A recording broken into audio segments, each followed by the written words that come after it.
एक काम करूं कि मैं सबसे ज्यादा प्रेम करता हूं अपनी पत्नी रानी से, तो एक काम करूं मैं अपनी रानी को ये फल दे दूं। वो खा लेगी तो रूप अच्छी हो जाएगी, रूपवान हो जाएगी। राजा ने रानी को ला करके दिया कि और कहा ये फल आप खा लेना, आप सौंदर्य की मूर्ति हो जाओगी। रानी को देखकर राजा अपने राज्य में यहाँ आ गए।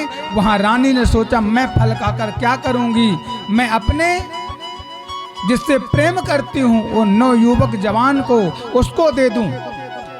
और रानी ने जाकर उस नवयुवक को दे दिया कि आप ये फल खा लो और आप यौवन रहोगे और हम और आप जीवन भोगते रहेंगे, सुख भोगते रहेंगे।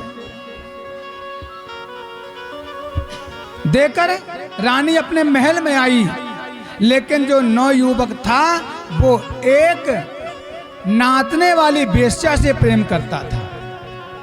वो नवयुवक सोचा मैं क्या करूंगा फल खा करके, मैं उस नाचने वाली को ये फल खिला दूं तो ये नवयुवक हो जाएगी।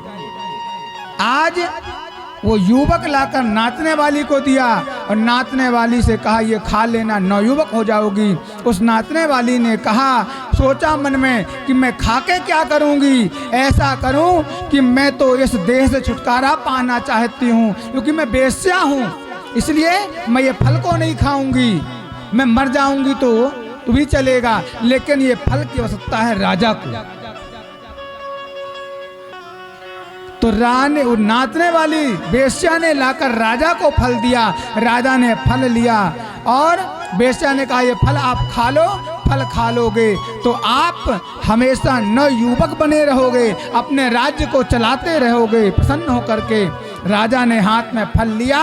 राजा पहचान गया कि ये फल कहाँ से इसके हाथ में आया, क्योंकि ये फल मुझे ब्राह्मण ने दिया था और मैंने तो रानी को दिया था। पूछा वेश्या से, सच बता ये फल तुझे कहाँ मिला, कहाँ से पाया। उस वेश्या ने कहा मुझे नवयुवक ने दिया है।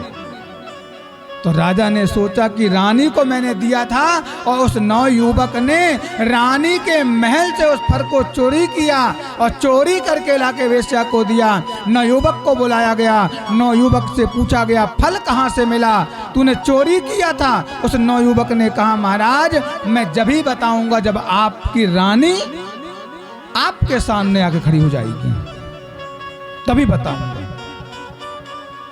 रानी को बुलाया गया, पिंगला आई, बोल नवयुवक कहाँ से फल मिला।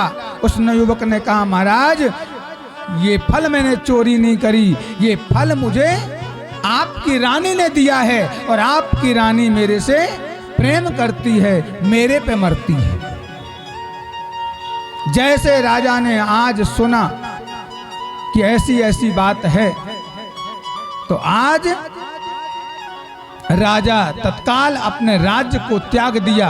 राजा ने सोचा जिसके लिए मैं जितना प्रेम करता था अपनी पत्नी से, आज इस पत्नी ने आज मुझे धोखा दिया है।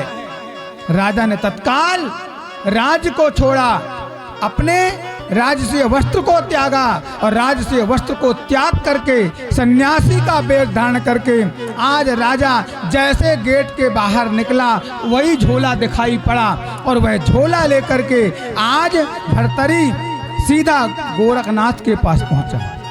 गोरखनाथ ने कहा आओ शिष्य आओ। आ गए।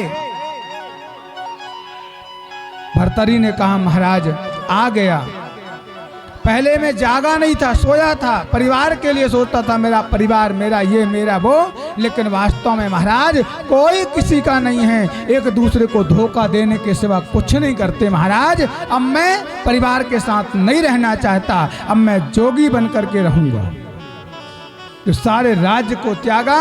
अपने भाई भर्तरी ने अपने भाई को विक्रमादित्य को बुलाया और विक्रमादित्य को सिंहासन सौंपा। तो वही उज्जैन विक्रमादित्य महाराज के नाम से जो है जाना जाता है।